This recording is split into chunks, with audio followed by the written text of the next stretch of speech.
আসসালামু আলাইকুম। আশা করছি যে যেখান থেকে দেখছেন অনেক অনেক ভালো আছেন, সুস্থ আছেন।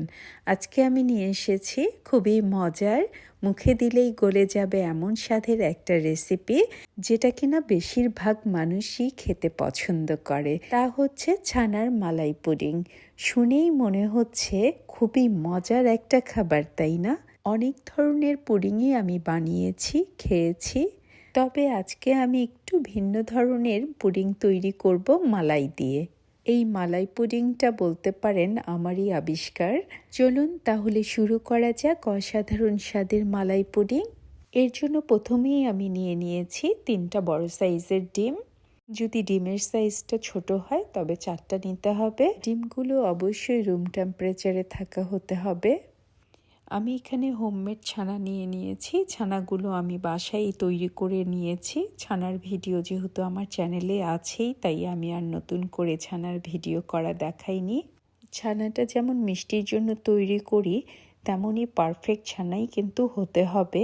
অনেকে ভাবতে পারে পুডিং বানাবো, ছানাতে একটু পানি থাকলে হয়তো বা কোনো সমস্যা হবে না, তা কিন্তু করা যাবে না।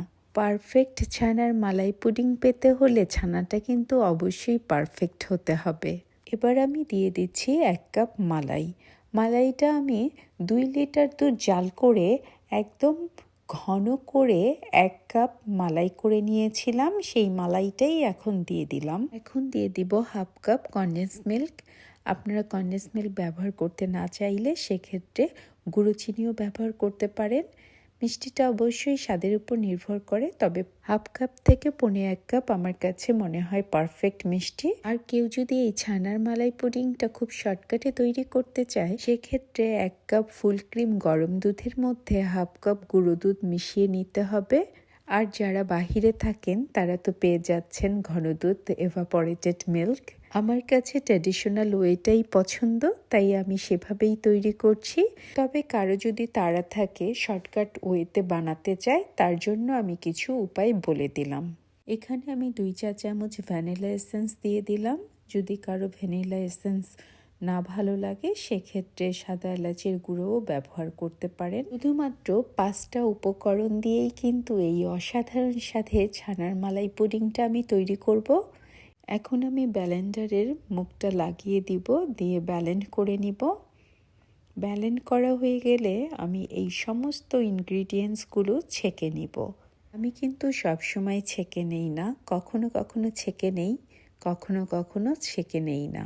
আমি যেই কেক প্যানটাতে পুডিংটা বসিয়ে দিব, সেই কেক প্যানটার মধ্যে 1 টেবিল চামচ লাইট ব্রাউন সুগারটা দিয়ে দিলাম ক্যারামেলের জন্য। আমি খুব অল্পই মালাই পুডিংয়ের জন্য ক্যারামেল করে নিব। এই মালাই পুডিংয়ের জন্য ক্যারামেল না করলেও কোনো সমস্যা নেই। ক্যারামেলটা ঠান্ডা হয়ে যাওয়ার পরে মিশ্রণটা ঢেলে দিলাম কেক প্যানটাতে। এরপরে ফয়েল দিয়ে খুব ভালো করে ঢেকে দিব। যদি আপনাদের কন্টেনারে ঢাকনা থাকে তাহলে সেক্ষেত্রে ফয়েলের দরকার নেই। এরপর কেক প্যানটাকে আমি একটা ট্রের উপরে বসিয়ে দিব। ট্রের উপরে আমি দিয়ে দিব 1/2 কাপ পানি। এই পানিটা পুডিংটাকে ময়েশ্চার রাখবে, ড্রাই হতে দিবে না। খুব সুন্দরভাবে সফটভাবে পুডিংটা তৈরি হয়ে যাবে। যেহেতু আমি ছানার শাহী পুডিংটা চুলায় তৈরি করেছিলাম, তাই আজ আমি ছানার মালাই পুডিংটা ওভেনে বেক করে দেখাবো। আমি 150 ডিগ্রি সেলসিয়াসে 45 মিনিটের জন্য বেক করে নিব। এখন আমি মালাই তৈরি করছি, যেটা আমার পুডিংয়ের উপরে ব্যবহার করতে হবে। এর জন্য নিয়ে নিয়েছি 1.5 লিটার ফুল ক্রিম গরুর দুধ। দুধটাকে জাল করে আমি প্রায় 1 থেকে 1.5 কাপের মতো করে নিব। অনেকে ভাবতে পারে এত কষ্ট করে এই পুডিং বানানোর কি দরকার, তবে যদি একবার তৈরি করেন তাহলে আমাকে আর বলতে হবে না, আপনি বারবার এই পুডিং বানাবেন আর কষ্ট করবেন। পুডিংটা বেক হয়ে গেছে। আমি যেহেতু ক্যারামেল খুব বেশি দেইনি, তাই হালকা হালকা হয়েছে। খুব সুন্দর একটা কালার এসেছে, যেমন ছানার পুডিং হয় ঠিক তেমনই। পুডিংটা গরম থাকা অবস্থায় আমি যে মালাইটা করে রেখেছি, সেই মালাইটা উপরে দিয়ে দিব। মালাইটা খুব বেশি ঘন করব না, হালকাই ঘন করেছি। এবার আমি পুডিংয়ের উপরে দিয়ে দিচ্ছি। দেখতেই পাচ্ছেন কী রকম ঘন করেছি। এই মালাইটা আমি পুরোটা দিব না, 1 কাপের মতো দিয়ে দিব। বাকিটা আমি বাটিতে রেখে দিব, যখন সার্ভ করব তখন একটু করে দিয়ে দিব। মালাইটাও গরম ছিল, পুডিংটাও গরম ছিল, এর জন্য খানিকটা মালাই কিন্তু পুডিংয়েও চলে যাবে, যেটার কারণে স্বাদটা কিন্তু আরও অনেক অংশে বেড়ে যাবে।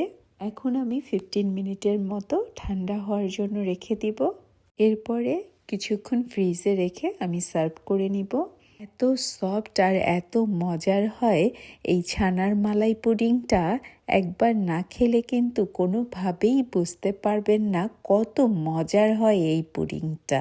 যদি আমার এই চমৎকার মজার সফট নরম তুলতুলে ছানার মালাই পুডিংটা আপনাদের ভালো লাগে, তবে অবশ্যই একটা লাইক, কমেন্ট অ্যান্ড সাবস্ক্রাইব করে আমার পাশে থাকবেন।